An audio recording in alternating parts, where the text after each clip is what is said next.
record this? Yeah, we should. Should I move this over? Yeah, can I get it?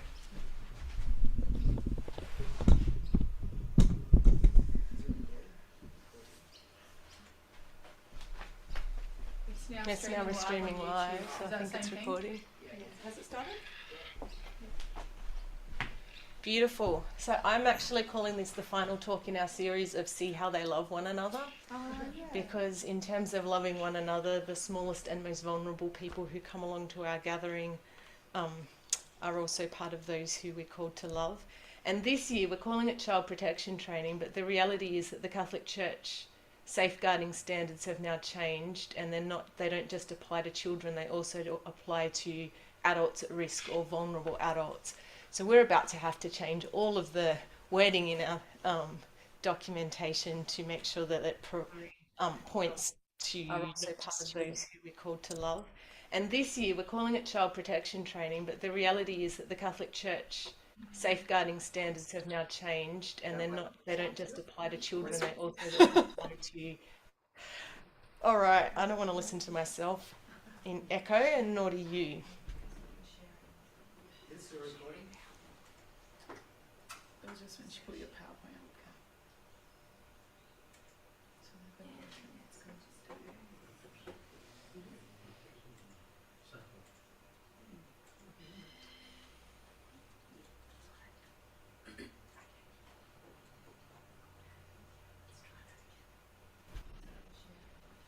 Is the recording or recording? It was just when she put your PowerPoint up. I can still hear that noise. Yes. It's like the recording is coming through. Is it just something that's... Is it because the audio? No.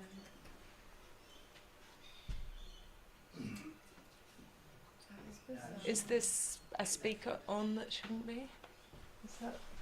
Let's just see if we can turn this on.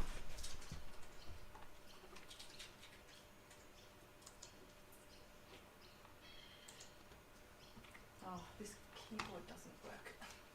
I unplugged it.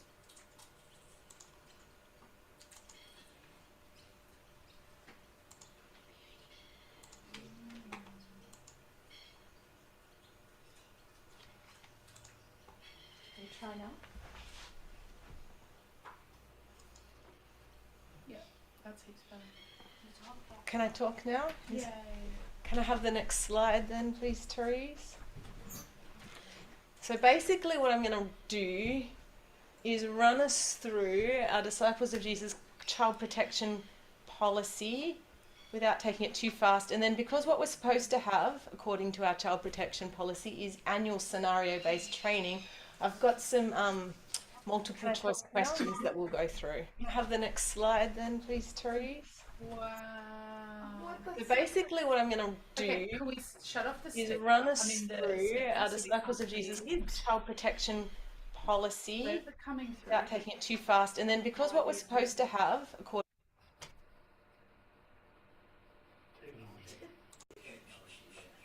Yeah. Try now. can I talk? Please? How do I turn off the YouTube? Is that still on? Yeah. It's on stage. No, it's still on. Yeah, that's good. It's now no sound. We gotta turn off the YouTube. So I like basically just Okay. turn it off. But can I have my slides back? That means not being recorded. Still recorded. Oh, cool. That's still okay. Hopefully that will. All right, let's try this again. So, as a community, we have a child protection policy. It applies to not only those who are adult members of community, but also to those people in the community who we might employ to provide ministry or allow to volunteer within our ministries. So say at summer school, there might be young people who've been coming to summer school for years but haven't actually joined community, who volunteer to help Berna run summer school. They're also associates of the community, and the policy applies to them. I would say it also applies, say, to people who are regularly coming to gathering and join our rosters but haven't yet joined community. So someone like Ivan, who's doing Zoom, is an associate of community, and this policy would apply to him as well. Next slide, please. So, as I said, I think this talk is part of the whole see how they love one another, the safety and well-being of all the children, young people and vulnerable adults who are recipients of our ministry is part of how we love one another. So our policy has two parts. One is about creating an organisation, being an organisation who are safe for children, for those who are vulnerable. The other is about a policy on how we respond then to allegations or complaints about abuse or neglect. So next part, next slide please. So we have a number of roles and responsibilities. We have in every branch there's someone like me who's the child protection advisor. The whole community has a committee on child safety. It's all going to have to change names, I guess, maybe to just safety or safeguarding. We've got procedures for how to report. I'll go through some of them in a minute. We've got a code of conduct which we all need to have signed. I think we have here, but I've got a list, so if you're not sure, come see me. We have formation every year, and we have policies within the branch about how we maintain our records and confidentiality of this stuff. So I'm just going to take us very quickly through reporting procedures and obligations. So we're obliged by the government, New South Wales government, to report two things. One is misconduct and the other is risk. And we could become aware of those things because someone discloses that there's been misconduct or complains about misconduct, or we can see misconduct happening, or we can see a risk. All of those things, if we see something and and it meets the New South Wales government standard of significant harm, we actually have to report. So that's something Matt and I will do. Your responsibility really is, if you noticed something, come and talk to us about it. If you're concerned about something, come and talk to us about it. If someone tells you about something, come and talk to us about it, and we'll walk you through the process. But there's a little bit more about it. A little bit more to it. So next slide. So in the case of somebody telling you something, as opposed to you just noticing it yourself, there's a particular process we need you to take with regard to that. And we call it the 3 R's. So say you're doing prayer ministry at a gathering, there's a student at gathering and they tell you something and you think, oh my goodness, we're probably going to need to report that. Something triggers in your brain. You need to remember 3 R's. First of all, R for respond, and this is responding to the person in front of you. So they need to receive from you a response that they don't feel judged, they don't see, oh my goodness, I'm panicking inside because I've got to do all the right things going on in you. They don't hear disgust of whatever story they're telling. They don't experience you as problem solving, whatever they're sharing with you, and you don't go into counselling mode. What they need from you is a response of someone who's willing to listen to what they've got to say. And in the process of your listening, do not promise to keep what they're telling you a secret. So that's our first R. Second R would be then to record. So as soon as possible, take some time to write down what you heard, because it's really easy to forget details.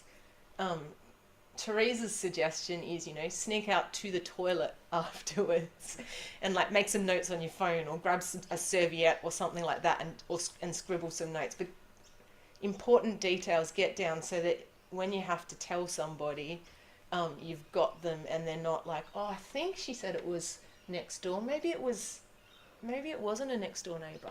Like that sort of, we need those kind of details. So write down as much detail as possible what you heard. And the third R is the easiest R, and that is to report either to me or to Matt as soon as you possibly can. Is that clear? So responding well to the person, recording so that you've got the details correct so that we can report it properly when we have to pass on the report, and report to us. Respond, record, report. Everyone happy? Great. So we have an incident report as the branch, which will get you to fill out which matter if you report to us, will get you to fill out. And that's where what you've scribbled down as soon as possible afterwards is going to be really helpful, because we'll need as much detail as we can on the incident report. And then when appropriate, Matt or myself or Berna, if it's a summer school event, will have to then possibly report onwards to the police if there's a crime involved, to family and community services if there's a risk of significant harm to a child, or to the Office of the Children's Guardian where there's been what's called reportable conduct. So we'll take care of the working out how much it needs to be reported further, but we need you to take care of making sure that if someone discloses something to you in the context of community, that you just get all the details down and tell us about it.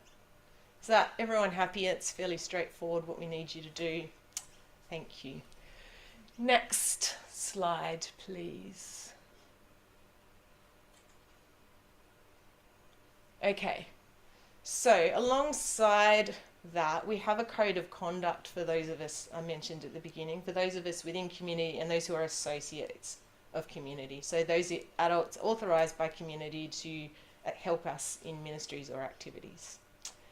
Within the code of conduct, we have, next slide please, particular important rule that we need to know, which is the 2 adult rule, which is that wherever practical, no fewer than 2 adults should be present at all times during any program, event or ministry involving children and vulnerable adults. Now I just want to point out that a vulnerable adult, because I think child is fairly clear, we all know what a child is, anybody under 18. A vulnerable adult has such a broad definition that I would say if someone comes to you for prayer ministry and they are an adult, they are in that very moment a vulnerable adult, because they're about to open up to you something in their life or their heart that they want prayer for. Therefore, they're feeling needy. They're feeling that they're a vulnerable adult. So when we're having prayer ministry even, the 2 adult rule needs to apply.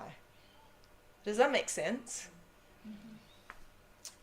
So when we're going to have to update our policy and our declaration, but now when we're thinking about these things, we actually have to think about adults as well as children. Like, we've come to an understanding that if you've got children's ministry, you need 2 adults on children's ministry, that kind of thing. We also probably now need 2 adults on a lot of ministries involving adults. Okay, next.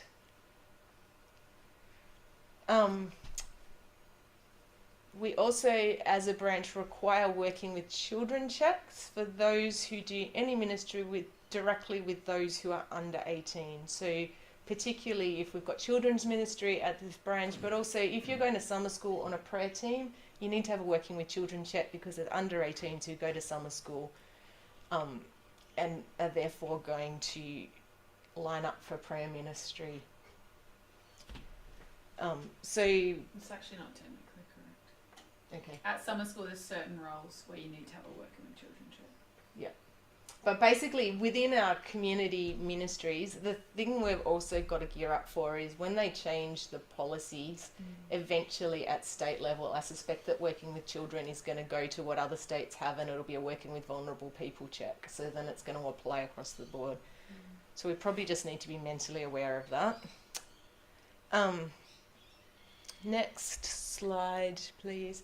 The other one here that we need to know is that within our code of conduct, we also policy, we also say that every year we're going to have induction and training to the policy for all members of community, particularly for those who are under 18.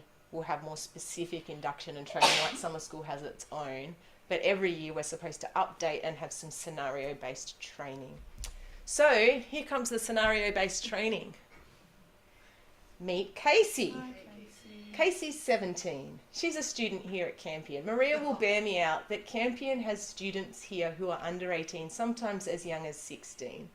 So when students walk into our gathering, we have no way of knowing without asking them, which you probably wouldn't do just to find out, but we have no way of knowing whether they're over or under 18. So you just want to be mentally aware that a student who walked into our gathering isn't automatically an adult.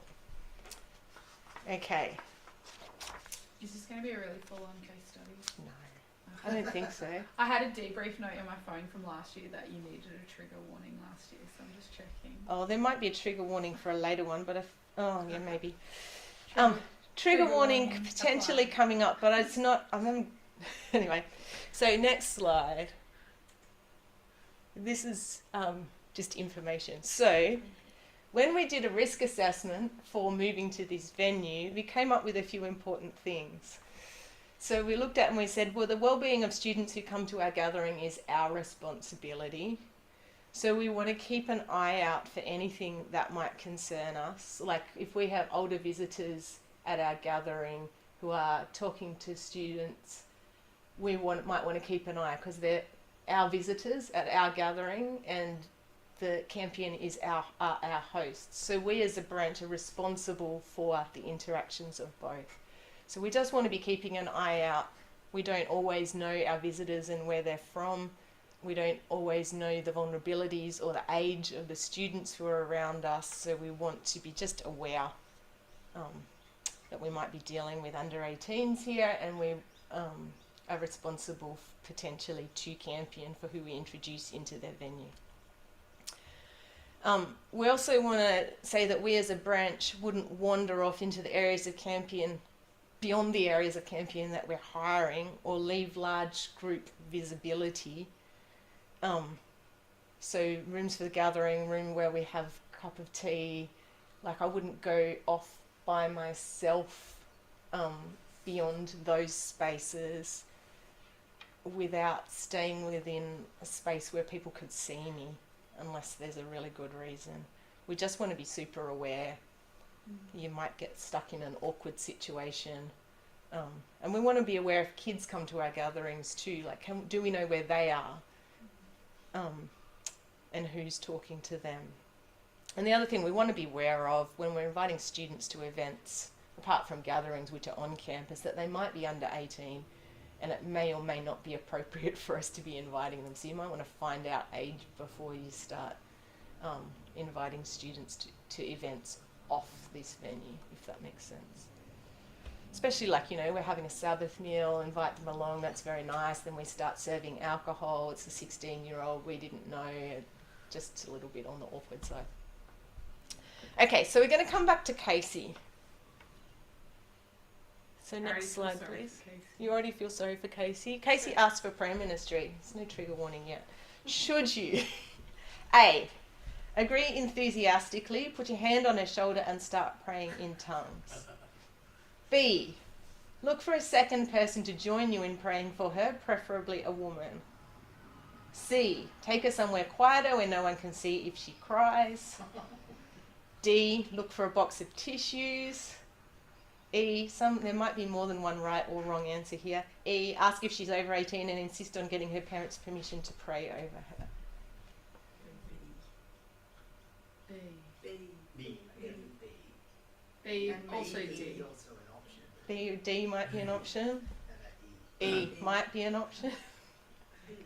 It's true, it could be an option. Probably E's probably the Probably bit it's overkill. all right to pray for her if she's under 18, as long as you've got a second person there. I go look for a box of tissue. Yeah, I think that could be appropriate. Could be very helpful. All right, trigger warning might be for the next one. Next slide. Casey discloses while she's asking for prayer that she was abused as a child. Should you? A, tell her that's terrible, put your hand on her shoulder and start praying in tongues. B, dig in your bag for a pen and paper when you can't find it, go off to borrow some. C, panic and go looking for Kat or Matt to deal with the situation. D, listen empathetically to what she wants to tell you and then sensitively tell her that you can't keep it a secret. D. Okay, what's wrong with some of these other answers? They don't really respect her as a person. Yeah, like our first R is responding to her as a person, aren't they? So the first one's not like you're not giving her a chance to talk, you haven't asked her yet, as Benna says, we haven't respected her. We want to, the first person, the most important person in this scenario is Casey. So just going back to our R's to remind us. Next slide. Next slide. R, respond without judgment, fear, disgust, problem solving or counselling. We want to actively listen and we don't want to promise to keep it a secret. Record as soon as possible, not in front of her. And report to Kat or Matt afterwards, not in the panic of the moment. All right, next slide. I was looking for names and I just thought Simon and Emma. they don't look anything like them, but they were the first names that came into my head. Meet Simon and Emma. They come to gathering with their parents every now and again. Is it okay to A, make friends with them, B, play outside with them, C, offer to babysit them, and D, take them to the toilet? What can we do? Not D. Not D? We don't have I would also be careful with C. You can have a private arrangement with the parents to babysit them. That's okay. But But somewhere in public. oh no, like it's fine to have a private arrangement between two sets of parents, but that's up to the parents. So it is actually okay to do. But as a branch, Matt couldn't organise for me to babysit unless you knew that I had a working with children check, and then I'd want a second person anyway because it's being arranged by the branch. So if babysitting needs to actually be privately arranged, if you don't want to get that kind of annoying stuff involved. If something happened, I've been in a case where I actually really did have to take a kid to the toilet. Second adult rule, is that the best thing? That's the best possible way way you can do it. Yeah.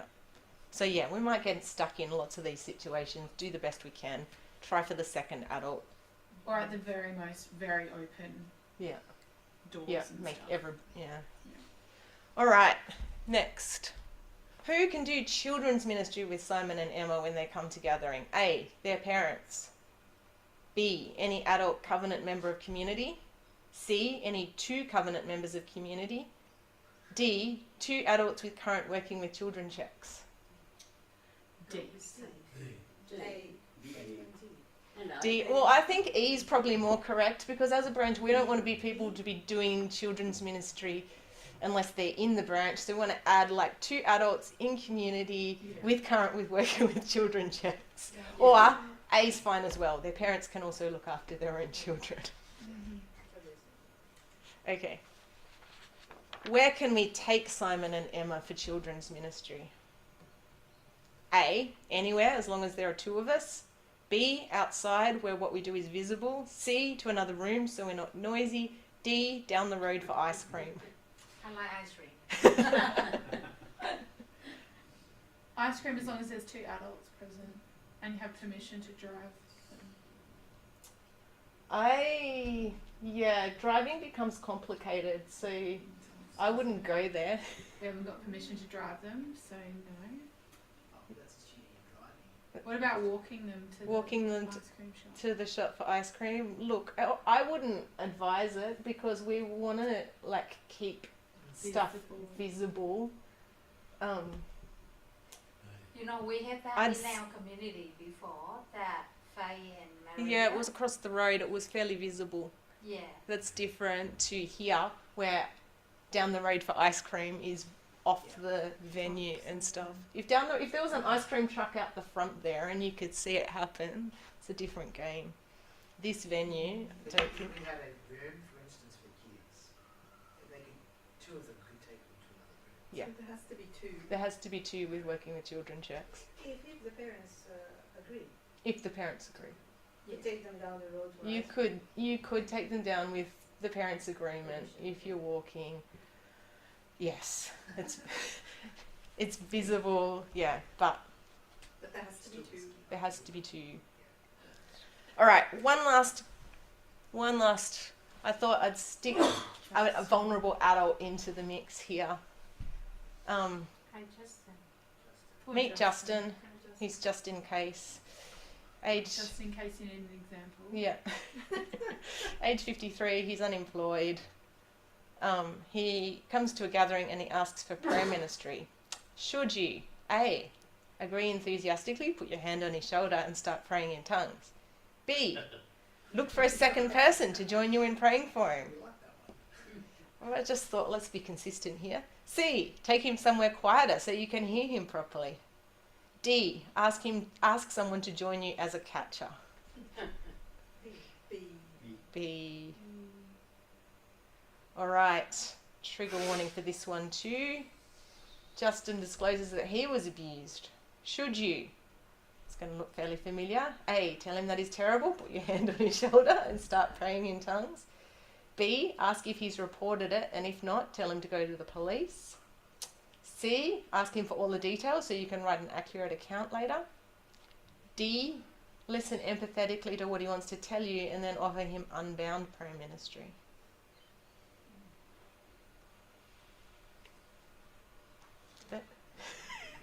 If he already reported it and... Well, I think that one of the things here is there is a difference between dealing with adults and with minors with this. We are required to report minors. We're not required to report adults. So there's a different reporting obligation here. Although if he discloses he was abused by someone in the church, we do have to report it to the church. Does that? Mm-hmm. Okay, so...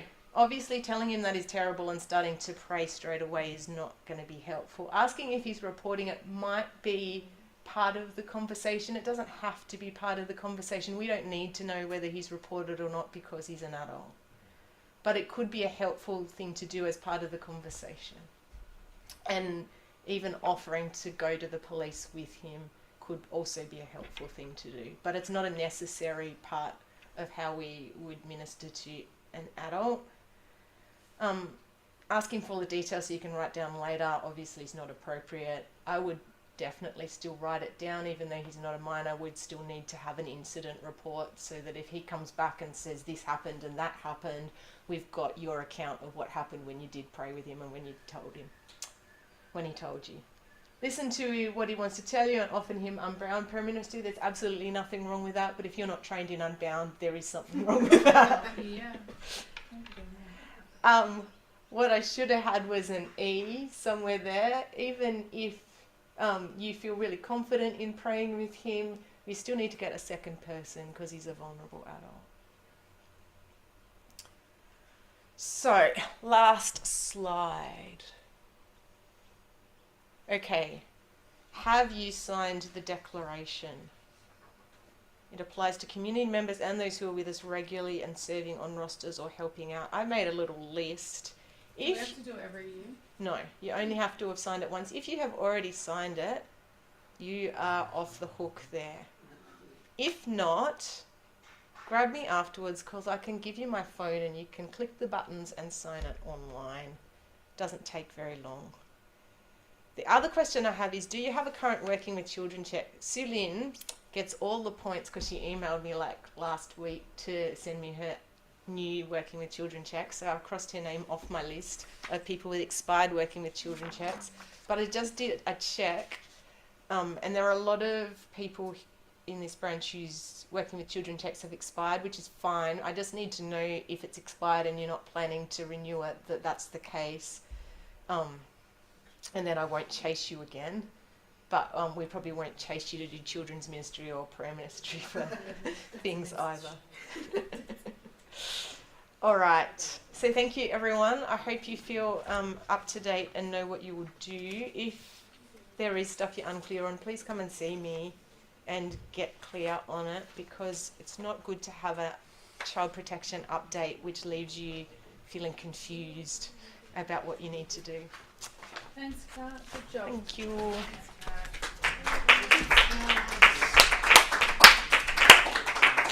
Beautiful. So we're coming to the end of our gathering. We might have our announcements now.